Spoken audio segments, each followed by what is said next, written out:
So the lie about who we are doesn't announce itself. It just becomes the voice we listen to. We're not good enough. We're not ready, or just one more degree. Today, we're going to name it. I hope you are ready. So let's go.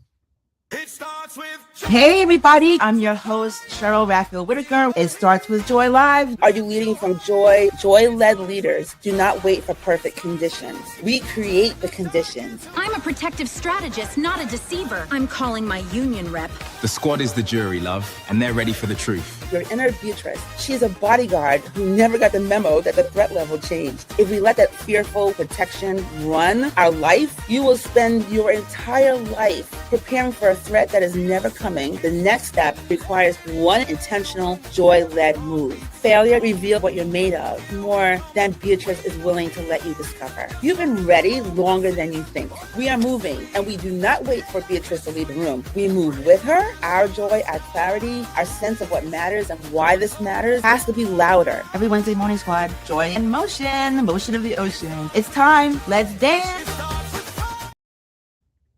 All right, so good morning, Joy Squad. Welcome to It Starts with Joy Live, episode 13, and welcome in the chat. I am your guest host for the day, Kristen Crockett, and I am so honored to be sitting in this chair today. So some of you might remember me. I was here back in episode 4, sitting across from Sheryl, talking about human design and about knowing what you're wired for, about leading from who you actually are instead of who everyone else thinks you should be. And Sheryl said something to me that I never forgot after that episode. She said, "You belong in this room."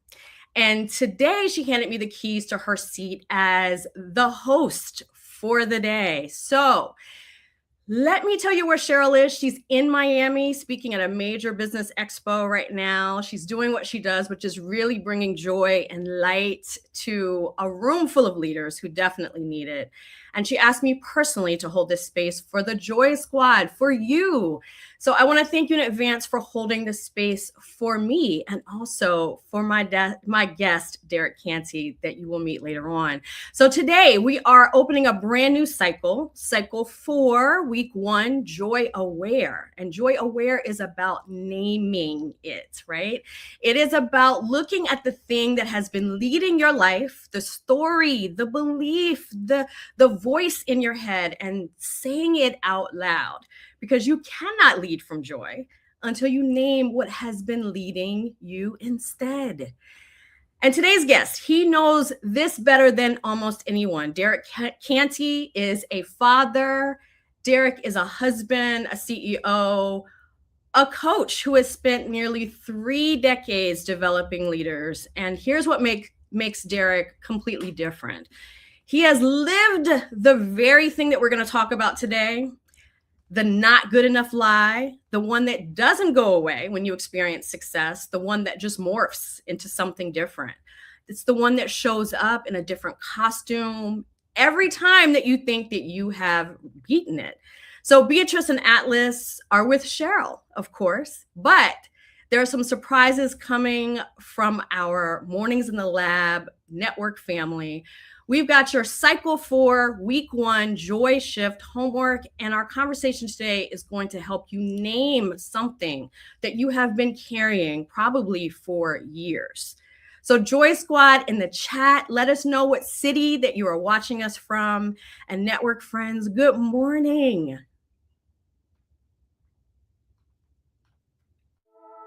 Kristen's in the chair, and it's a whole different energy. I'm checking the stats, but I think she's already read my mind. That's just the Kristen magic, Sterling. No fluff, just the unpolished truth. I'm ready to finally call this lie out. It's about time. We've all spent years grinding, telling ourselves we're fine while we're actually just running on fumes. Exactly. You can't lead from joy until you name what's been driving the bus instead.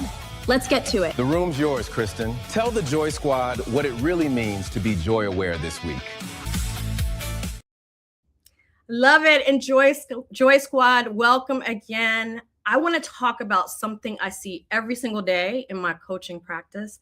And I need to say this really plainly and directly, because I think a lot of us have been living with it for so long that we've stopped noticing that it's there. So there is a lie that most leaders carry. It doesn't sound like a lie. It sounds like I'm just being humble, or it sounds like self-awareness. It sounds like I just want to make sure I'm ready. So let me get this other certification, this other degree. But underneath all of that, underneath all of the preparation, the not resting, the constant need to prove is this whisper. And the whisper is, I'm not good enough. Now, here's what makes this story or this lie so dangerous. It's not static. It's actually very tricky. So you don't just name it once and it's gone. You handle it in one area of your life. So that means you could build a company, you get a promotion, you land a client, and then this voice or this lie doesn't celebrate that with you. It morphs into a new place, right? So it's anybody can do this. This is nothing special. Or sure, this part of your life is great, but what about this other part of your life? Or you got lucky. Don't get comfortable. So where this shows up the most that I see with clients is not celebrating your wins. You can celebrate everybody else when it comes to you. You just handle your wins like it's something next to do on your to-do list, right? So that's done. Let's move on to the next thing. You minimize how much time, how much effort, how long, how many nights that you worked on something. And you just really think that your skills and talents are nothing special, that anybody could be doing what you're doing. But that's what Joy Aware is about. This is week 1, brand new cycle. And week 1 is about naming, not fixing it and not solving it. Right now, we're just naming it. That's it. Because the lie can only run your leadership as long as it stays invisible. And the moment you see it, the moment you call it out, it starts to lose its grip. So today we have someone joining us who has not only coached thousands of leaders through it, he's also lived it. So his name is Canty, and his story is proof that the good enough lie doesn't care how successful you are. It will follow you until you turn around and face it. Man, Kristen just dropped the mic. That 30% we hide. That's the part that actually does the heavy lifting. I've seen it in PR for years, Sterling. People are starving for whole humans, not just polished LinkedIn bios. It's a huge risk. But like she said, coming forward authentically isn't a risk to credibility anymore. It is the credibility. The data shows it too. Engagement's at a 14-year low because we're tired of the act. We're ready for the unmasking. Let's see where this goes. Kristen, take us deeper into why the world's finally ready for the whole truth.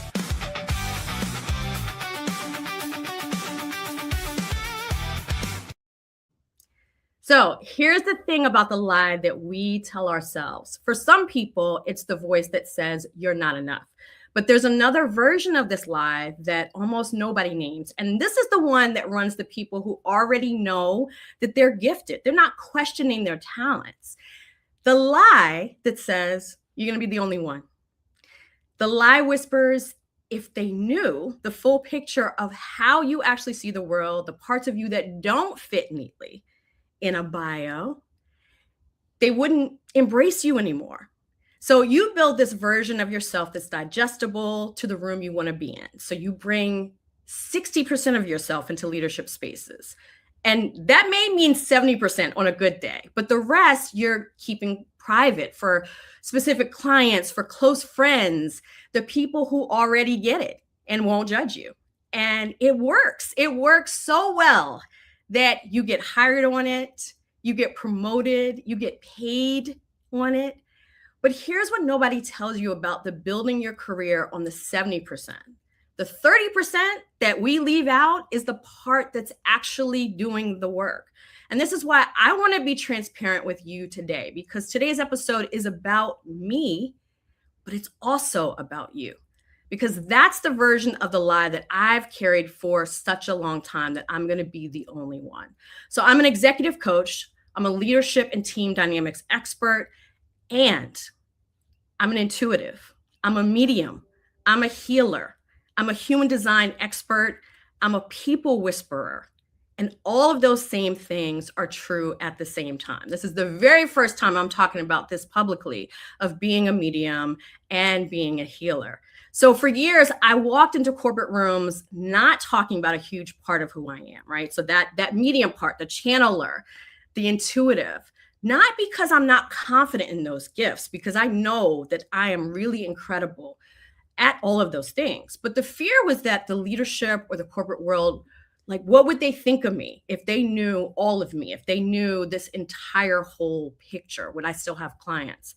So drop some love in the chat if you have hidden your gifts in a room because you weren't sure if they could handle the rest of you. I definitely want to hear from you as well. And for me, the root of that fear was about isolation or being an only, right? So it's the fear of that, being that only in the room who sees you. Like, they know what you know. They don't know what you know. They don't know what you feel, right? So it's not having the language to say that in a room, and also understanding that, people will accept it for what it is. So you learn to play this semantics game, right? So, or you translate things into a very different way, different language. So for me, it was calling my intuition pattern recognition, or you call your read on the team stakeholder dynamics. So you sand off those parts of yourself that sound too different to you. And then you eventually forget that those parts of you are the whole reason that you're so incredible in the first place. So the culture is having this exact conversation right now. The Devil Wears Prada 2 is hitting movie theaters, and the entire press cycle is talking. They're asking the same question about this episode. So 20 years later, we know Andy, Miranda's assistant, right? Meryl Streep's assistant. Did she stay herself, or did the job change her? Did she get that corner office because she had to become someone else, or because she had to hide or give up parts of herself to get there? So that's the question on today's episode. And the whole world is starving for stories about people who got to the top and then asked, what did I leave on the curb to get there? So here's the thing that I want you to know, because if I'm going to name this on a live show, and I want to be clear about what I'm naming and what I'm not. I'm not naming being a fraud. I'm not naming imposter syndrome. I'm not saying I don't believe in what I do. I am saying that I am better at what I do because of all of it. The intuition, the energy I pick up on, the human design lens, the channeling I do for clients, the knowing things with no reason for me knowing things. These are gifts that are not separate from my leadership work. They are my leadership work, right? They are the work. So they're how I see what's actually happening on a team, and they're how I know what a CEO needs before the CEO knows what they need. They're the reason why my coaching lands the way that it does. So what I'm naming is the lie I told myself for years about who could handle the truth. The lie that said that the leadership world would not embrace me if they knew this whole picture. And the lie that said I had to choose either be an executive coach or be the intuitive, or be the leadership strategist or be the medium, right? That lie kept me feeling like I was an only. And the truth that's setting me free is the people I'm here to serve don't need that 70% of me. They need the whole human. They need someone who can read the room and create the strategy, hold space for the strengths, and deeply understand what their soul needs to heal. So my people, my clients, the ones who I work with they're not going to flinch when I show up as my full, complete self. They have been waiting for me to do that. And to anyone watching this and recognizing yourself in this, maybe your version isn't being an intuitive or a medium. Maybe the part that you're hiding is being neurodivergent or failing the bar exam, or the part of you that grew up hearing, we can't afford that, or being from a household where no one communicated their feelings. So whatever the 30% is that you've been keeping out of the room, hear me when I say this. You are not alone. You are not the only one. You have never been the only one. The lie was that you were. Because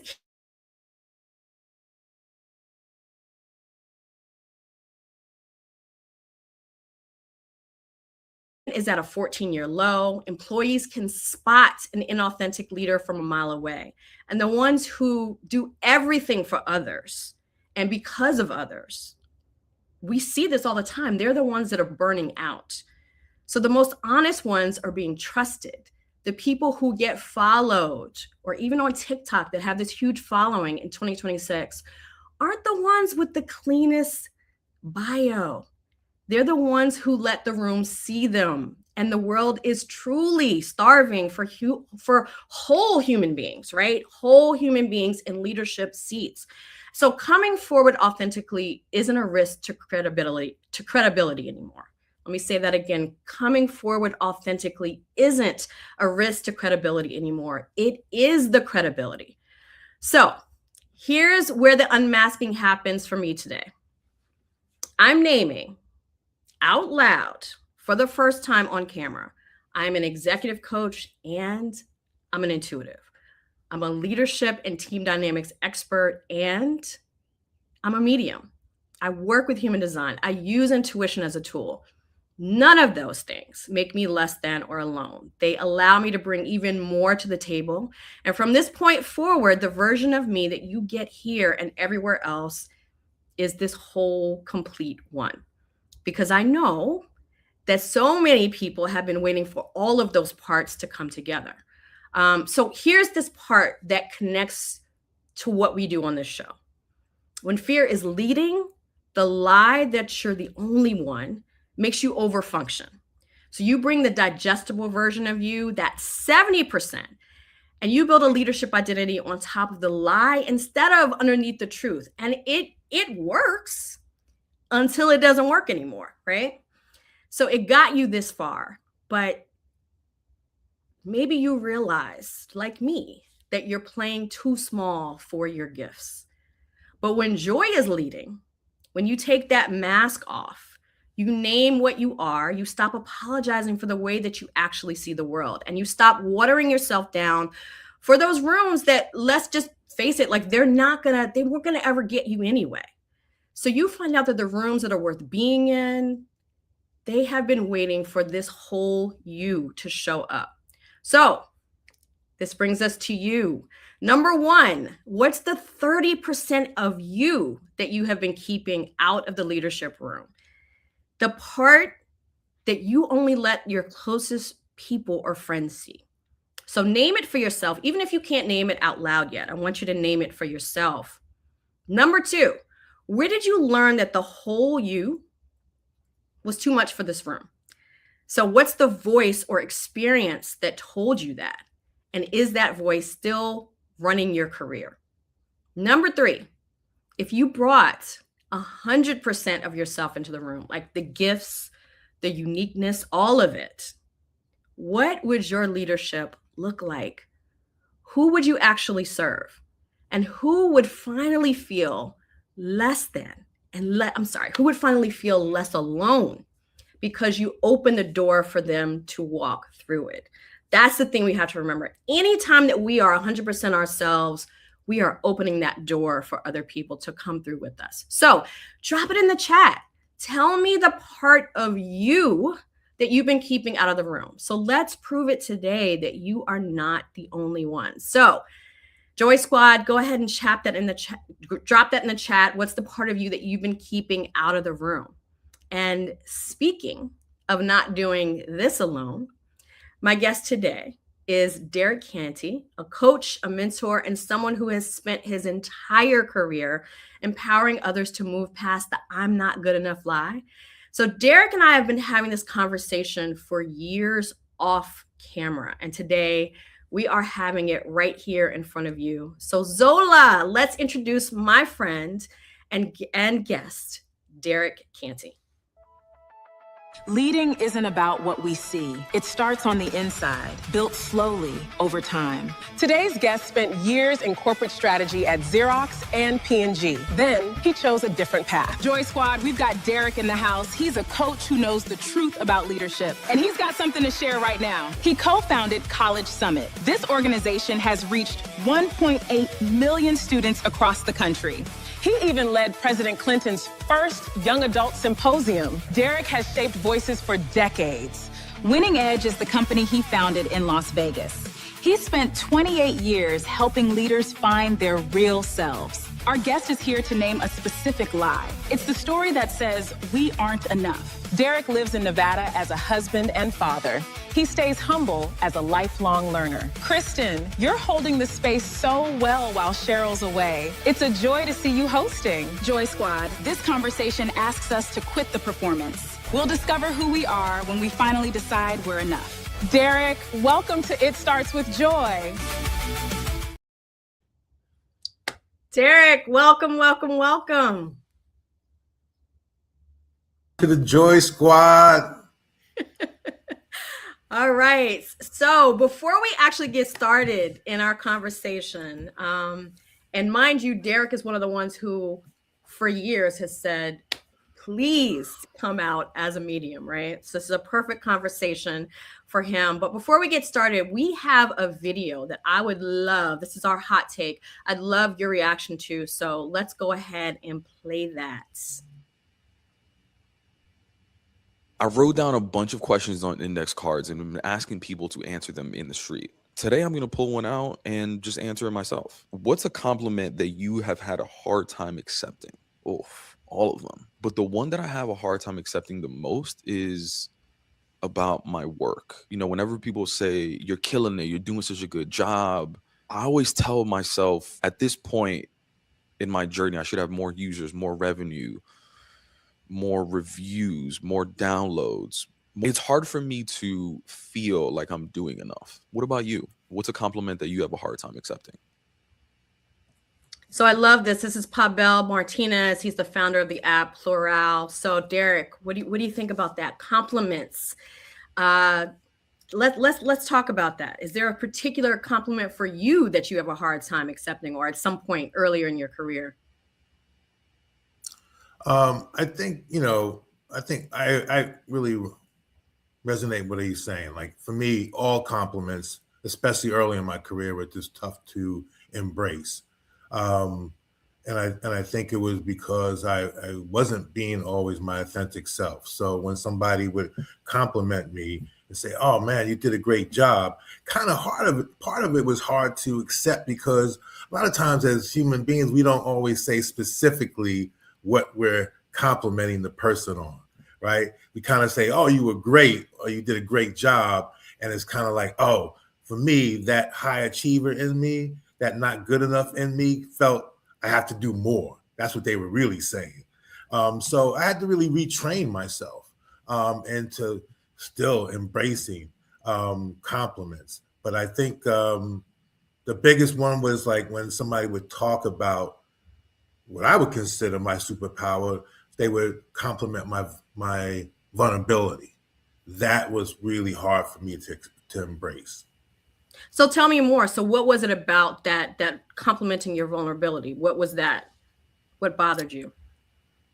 What bothered me was that, like, early on, like, that's really who I've always been. I've always been a loving, vulnerable, gentle person. And for many years, it was, I didn't feel like it was safe. Like my program wasn't updated. Like I didn't feel it was safe to show that in society, show that as a Black male, show that in my neighborhood, right? And every time there would be a little bit of a sun ray, say like I did a program or a workshop, maybe late 20s. And I came out of a different mindset, connected to myself. And I was talking to a couple of my boys at home in New York. And I was like, man, I love you guys. I love you guys. And nobody said that, to your boys, right? And then there was like a rumor going around, months later, like, oh, we think Derek's gay or this and that. And it it hurt me because it came from my heart. And so it kind of shut it down a little bit more. But then I just started seeing that there were certain places where I could actually really show and be my authentic, vulnerable, loving self. And then over time, I had to really practice, like shining the light on that for myself first, so that I can come out of that and be more and more authentically myself. Yeah. Yeah. So let's kind of unpack that. Let's go back to what we started off the show talking about, which is that not good enough syndrome that you talk about. So, you also say that once you shatter it in one area, it morphs into something else. So unpack that for us and tell us a little bit about how it showed up for you and where it's shown up since. I mean, for me, the not good enough, I would call a syndrome, like, it started early on, when I was young. But I didn't really see that and know that. It was just something internally that I felt, and I didn't know what to call it, didn't know what it was. I just felt that. And then sometimes the opposite, right? But it wasn't until I started doing work with kids and doing trainings to self-development, personal trainings to get ready to coach and learn how to coach, young teenagers, that I was like, man, I can, like, to be able to coach another person, you have to be able to look at your own self, right? And so that's when it first came out. And I could see that it traced all the way back to, like, young age, when I was, really stemming from being molested when I was young. And I had to really just do that work to, like, grieve that young Derek that went through that, right? Embrace that, because that's something I always wanted to keep a secret, right? And there's days I feel like I just couldn't look myself in the mirror in certain ways. And so, like, yeah, man, it was really sad. And it was a dichotomy where I knew I was special and great at certain things, but you can't hide from me. So I couldn't hide from myself. Right. And the more I worked at shining that light on myself, and really doing, so the work, what it looked like for me was all starting to look at the evidence, like being almost like a, like you see on TV, like a SVU, cop or something like that. What's their job is to search for evidence, right? Search for clues. And I really had to do the work to like unpack, but really search for the evidence of why I was a outstanding, beautiful, loving, vulnerable human being. And I had a lot of evidence, but if you don't search for it, you never find it. Yeah. Makes that. It's so true. And I think so many people can relate to that, where it's like someone is telling you something, but you're not feeling it. You're not believing it. Right. So I've seen people, like, completely, when they get a compliment, they just push past it. They go to something else. Right.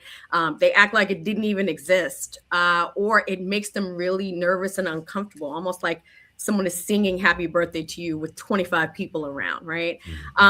So I love that, like, finding the evidence to really prove, right? To prove to yourself that you are good enough. Love that. Okay. So you've been building the Winning Edge for over 28 years. And so you're coaching other leaders about identity, about self-trust. So how much of that comes from things that you have embodied, that comes from you, right? So tell us about what you had to kind of go through in terms of identity and self-trust in order to coach others about that as well. I didn't notice at the time. It was relatively a lot younger than I am now, but, like, it's been a journey for, I would say, 30 something years, and I think coaching, before I can coach somebody else, I had to really go through the journey. But I think for me, I'm always authentic about where I am on my journey, right? This will be a journey that I'll still be on in another 10, 20, hopefully 30, 40 years, right? But it's that not good enough syndrome is something that I have to really just work on over time and start to embrace different parts of myself, right? And that's for me as a leader. I look at it being, when I coach people and being a leader or their best version of themselves, it's like, how do we embrace ourselves? How do we authentically embrace all parts? You know what they are, but we're just sometimes afraid. Oh, I was afraid to like say, yes, I am a very gentle, vulnerable, sensitive man. But part of that, who that is, once I can shine that light on it, like that was kind of that behind that secret door of being hid by not good enough, I can actually embrace it and lean into it. And that's the best part of it. Like, I don't have to hide it, and, just being like a girl dad, man, that made all the difference in a lot of ways. My girls, every time I would do work before I had my girls on this for myself, like that next level, I think God put my girls in my life because they were like, it was always a constant work in progress about being vulnerable, about being open, about being sensitive, even being firm. So, shout out to my daughters for helping mold me. Yes, I love it. That is definitely true about you. From the time that I met you, you've always shown up as, listen, from New York, and also giving people compliments, being vulnerable, teaching me vulnerability, right? Because I was one of those people that grew up in a household where we didn't talk about our emotions. And that is something that you tapped into. But I do want to kind of celebrate you for a second. There was something I learned from you. We were at a training. We had a really incredible server. And next thing I know, you're calling the manager over. And I was like, in my head, I was like, oh my God, he's going to, report that. Like, she was great.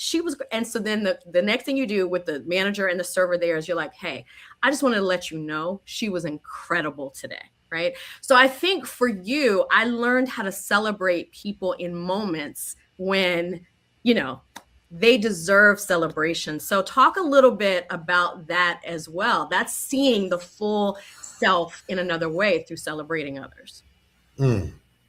So part of doing the work, what's been a blessing, has opened up for me, and I feel like this has been a gift that I've had my whole life. I can hear people. I can hear people's hearts, and that's a beautiful gift to have. But I can only access that unless being my vulnerable, authentic self.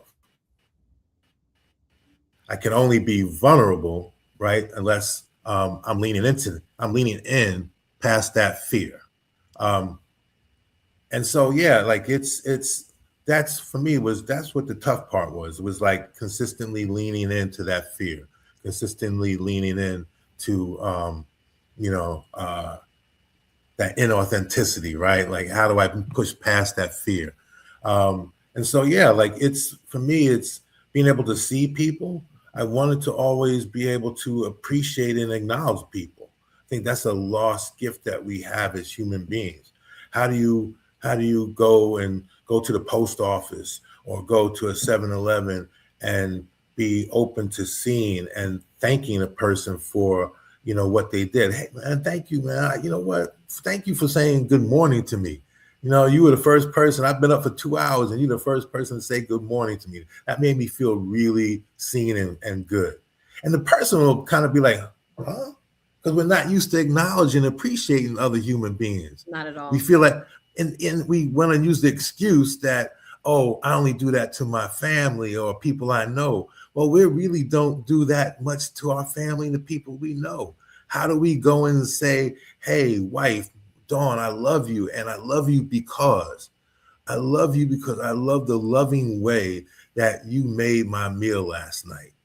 I saw that you actually took your time every second over that stove to watch how the meat was brown. I mean, the specificity lets people know that, oh, wow, he does really see me. And so you can use it the same way, and not just in your relationships, but at work, in all parts of your life. But it allows people to feel like they're being seen and appreciated. So speaking of Dawn, your wife, and your personal life, let's talk about how this lie of the not good enough, right? How did that show up in your personal life throughout your life? I think, how it's shown up in my personal life was, I would say, especially in dating and over time, like I could always, I think I could always attract another quality human being most times. And I think when we got into a relationship, no, it's not everyone, but we got into a relationship, it was a part of me that that not feeling good enough would come up, and I would be leaning in a little bit. And when that not good enough would kind of rear its head, saying that you're not worthy for this relationship or happiness, I would completely lean out. And that would mean I would maybe ghost that person, that I wouldn't, I would just start disconnecting emotionally, right? And say, well, what's going on, Derek? No, I'm good. What's going on with you? And I would deflect it. And it had nothing to do with the other person. It all had to do with me, that when you get to that place, and I didn't have the courage to always lean in past that vulnerability and fear of connecting with somebody at a different level, I would just automatically pull out. And so for me, that showed up a lot. What was different for my wife was that, man, we had both come out of divorces and really had to rebuild ourselves in our life. And so when we met and got together, right, and we put our cards on the table. It was like, hey, here's what my, in my deepest, darkest days, and the moments when I'm not feeling myself, here's what I'm feeling. I'm feeling I'm not good enough. I'm not worthy. And here's why. And we shared that, and she would share hers. So we know. So when that shows up in our relationship today, what happens is we can challenge each other on that, or we can gently, highlight that and kind of pull that person, into the light, and just give them a little embrace and I know where you're at, and I know what you're feeling, but I want you to know that you are good enough for me, and here's why.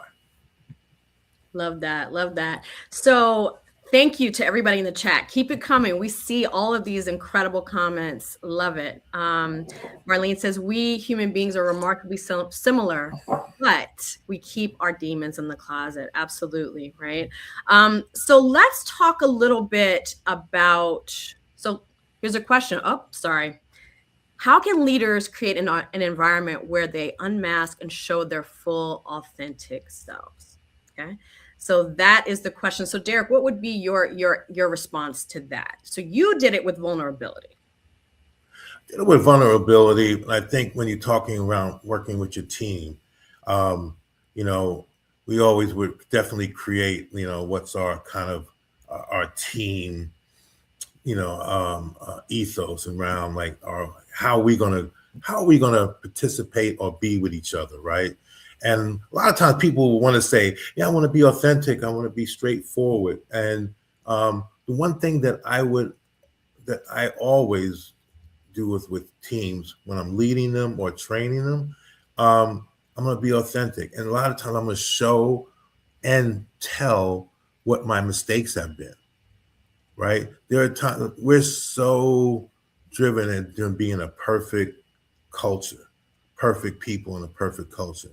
And I think it's important for leaders to be able to share. There are times when I've made this mistake, or I didn't hit the mark. And you being the leader, everybody else will be like, whoa. And I'll give them permission to be able to say, yes, not only did I make mistakes, but they'll be able to like start to show their authentic selves a little bit more, right? Because again, as the leader, you leaned into it. It's not our job as leaders to say, be authentic, and then we have to be perfect. It's actually, how do we show people that you can still be imperfect and still lead and be your best version of yourself?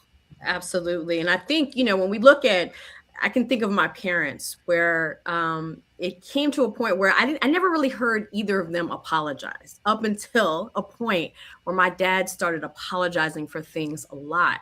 And it also makes you respect them more, right? So it definitely makes you respect them more when they are apologizing or when they're naming the mistake that they made.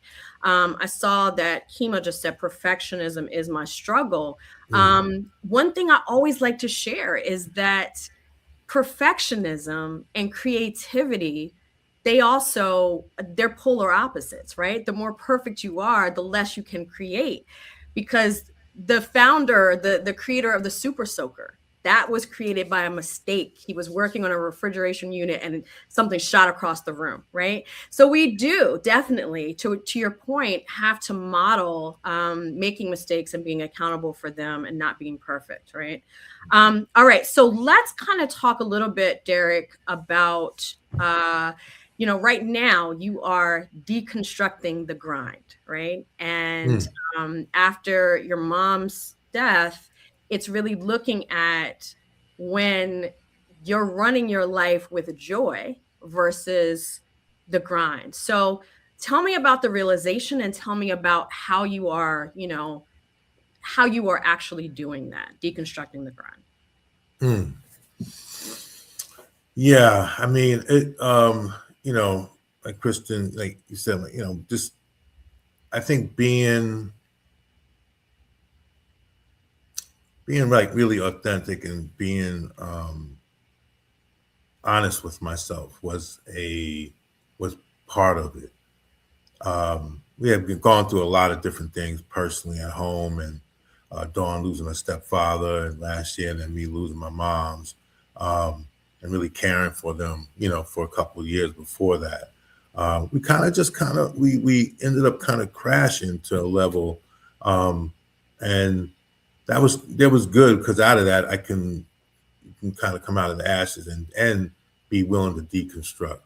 But what I saw was that, man, I've been grinding too much, and that's a part of that perfectionism that's been happening for years, and that's been driven by that not good enough.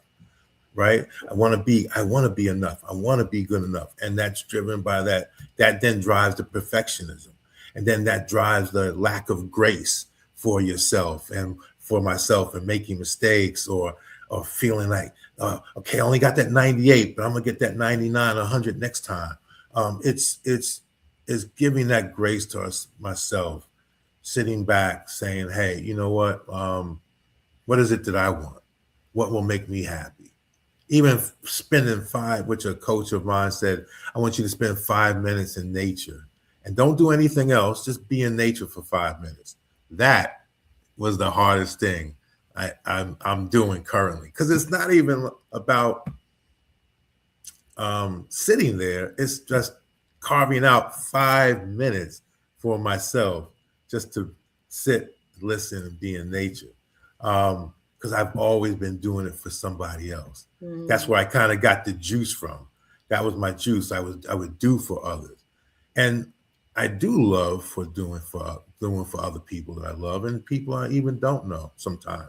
However, like, that became that mask. That became like, if I do, I'll feel it, and then I can just keep going on. And the last person that was on the end of the line to get the love, to get the attention, to get, the caring was me. Absolutely. I was giving it to everybody else. So deconstructing it was slowing down.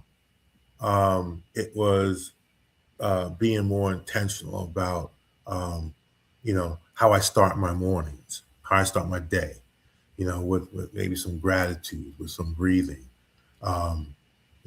sometimes with, taking a walk and then yoga, But like, man, just doing different things that will help slow me down. The opposite happens for, we live in a world where everything's sped up. Yes. And even internally and in here, we are always on to the next thing, right? I got. And I'm really trying to do the reverse, right? Not like I can't go out and work and make a living and enjoy what I do, but it's really deconstructing now, like what do I want? What brings me joy? If I have a contract, I have to, and this is for different parts of your life, sometimes early, to feed my family, I took the contract, whether it didn't bring me joy or not. Now I'm at a place where I can make a choice. I only do things that bring me joy. Getting up at 5 a.m. and talking to you, right? Like, brings me joy. I hate to admit it, Kristen, but it brings me joy. I'll take it. Okay. Yeah. So Derek, let's kind of close this out with one final question. So for the Joy Squad, if they are dealing with the not good enough lie, and that's running their leadership, and they can feel it and they can name it, but they haven't been able to break it, where does the shattering start? And what would you tell them about that? I would say the shattering start with your closest inner circle and share that with your best friend. Share that with another person that you love in your life and your best friend. I guarantee you they'll be able to understand, and they'll probably share something that been holding them back in that same vein. A lot of times it might be the same thing, like, man, I can really resonate with that. Like, I feel not good enough as well. And so I think one of the things is just kind of shedding the light on, shining the light on it. So it's not that feeling of shame. It's not that feeling of, the more I talk about it, the more I shed the light on it with myself or other people, strangers, my wife, it shines a light on it. And so I'm not in the shadows feeling ashamed, feeling like unmotivated or frozen, like I can't move. And so I think that's one of the biggest things. And then I think the other thing is learn how to be gentle with yourself, to give yourself grace. It's okay. And that allows me to embrace like everything that's happened to me. I can't be this amazing man and father and person and leader without embracing some of the dark moments in my life. All of it's made me who I am. So it's embracing as well. And then I said, like, the third part is being that CSI detective, like really like making notes every day. Like, what's the 3 things I really want to appreciate about myself and who I was today? And sometimes I can come up with things really quick, but in the beginning, I had to really search through my day and look through my day to see what were things I really appreciated about how I handle myself today, right? So yeah, and that was part of a shining light for myself. Absolutely. Yeah. So, Derek, we want to thank you so much for joining us today. We definitely are so thankful. Thank you for getting up at 5 a.m. on the West Coast to be with us and for sharing your story. So with that, Joy Squad, we have learned a lot from Derek about the not good enough lie, deconstructing the grind, and being authentic. So drop in the comments which insights from Derek hit you the most. What resonated with you the most? Okay. And while you are doing that, it is actually time for your homework. Okay. So let's talk about Derek is right about the grind. It's a shapeshifter. You beat it in the boardroom, and it follows you home to the dinner table. Exactly. It doesn't disappear, it just changes clothes. That is why naming it is the only way to stop the ambush. Naming it sounds simple, but it's the hardest play. It's how you move from survival mode back to center. It's the beginning of everything. Once you've got its name, it doesn't get to drive your leadership anymore. All right, Joy Squad, let's get tactical. Kristen, walk us through the shifts that turn this name into action.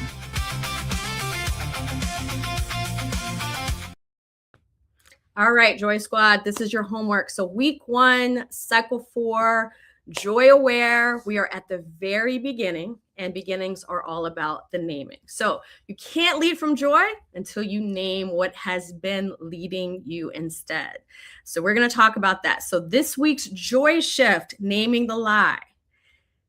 Step 1, name your specific flavor. Is it the not good enough lie? Is it something else, right? Is that the umbrella? But this lie always gets personal. So name your version of it, right? Is it not smart enough? Is it not experienced enough? Is it, I need to get that other degree or credential? Is it not credible enough? Is it not ready yet? Or everyone's going to figure it out if I don't actually belong here. So get very specific about it, because generic lies are easy to dismiss.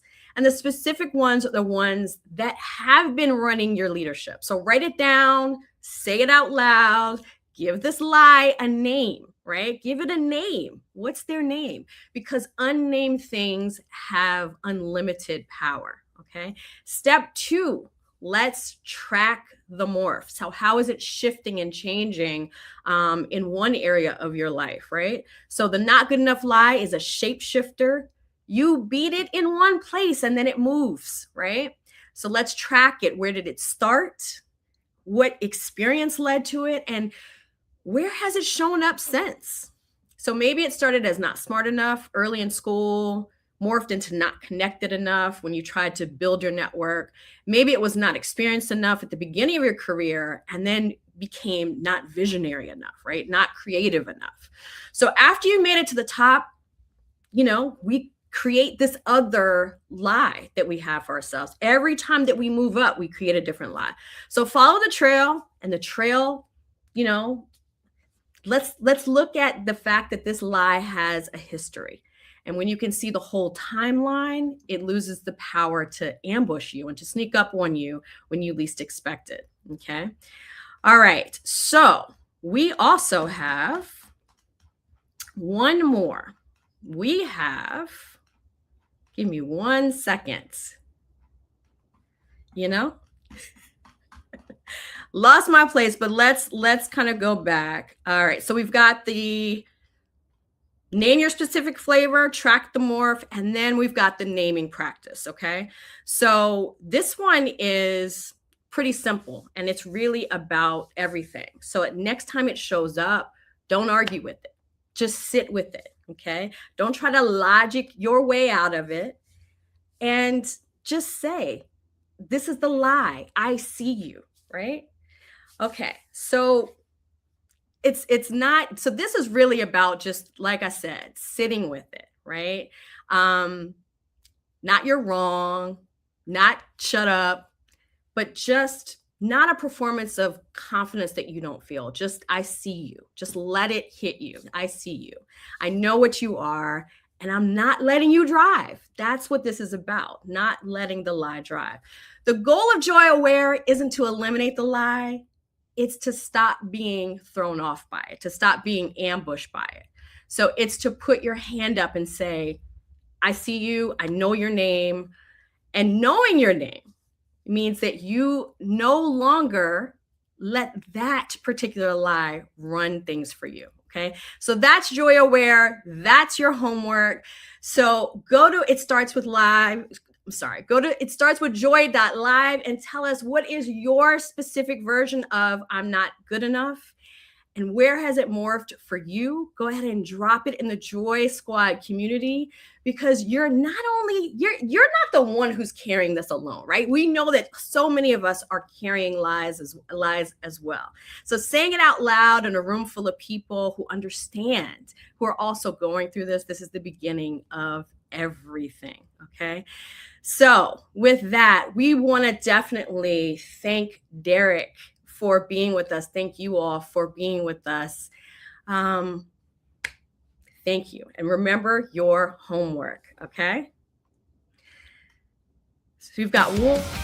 Watching Kristen unmask like that is the real high performance. Being the rock doesn't mean you never rest. It's the ultimate rep, Sterling. Momentum isn't magic. It's about showing up as a whole human every single time. That's the legacy. Your family isn't looking for a hero who's dying on the job. They just want you home and whole. One excuse out, one action in. Joy Squad, we see you. Now go name that lie and take your power back. Final words are yours, Kristen. Take us home and let's keep this joy in motion. So Joy Squad, that was episode 13. Thank you so much for your grace for me today as your host. Before I let you go, I want to say something. So I've been in this space, coaching leaders, working with human design and emotional intelligence for years. And I've sat across from hundreds of people, and I watched all of them carry this exact same thing. It's the lie. It's the morph. It's the performance built on top of a story that was never true to begin with. And today, Derek Canty sat in the same chair and did what most people don't do. They named it, not just professionally, but also personally. So he let you see the entire full picture of who he is, the moments where the lie ran his life before he decided it wouldn't anymore. So that's what joy aware looks like in practice. And that's what we encourage you in this community to do as well. So Derek, thank you. Thank you so much for your honesty, for your vulnerability, for who you are, and for 28 years of space, for all of us, creating space and also working so hard to make sure that we bring who we are to these spaces. And for showing the Joy Squad what it looks like when you finally choose embodiment over performance. So your joy shift for this week, 3 steps: name your specific flavor, track the morph, and the next time the lie shows up, call it out. That's the lie. I see you. And practice that. It changes everything. So next week, Sheryl is back in a chair with you. And on Wednesday morning, you will see her right again, Joy Squad. So come find us at itstartswithjoy.live. Subscribe, leave a comment. Tell us what landed for you today. This community is where the work gets real. So I'm Kristen Crockett, and I want to thank you for watching. And Sheryl, thank you for trusting me with your show. Your community, your people showed up today. And this show, it's even more beautiful from this side of the chair. So in this battle between fear and joy, please let joy win. And thank you for watching. Bye, everybody.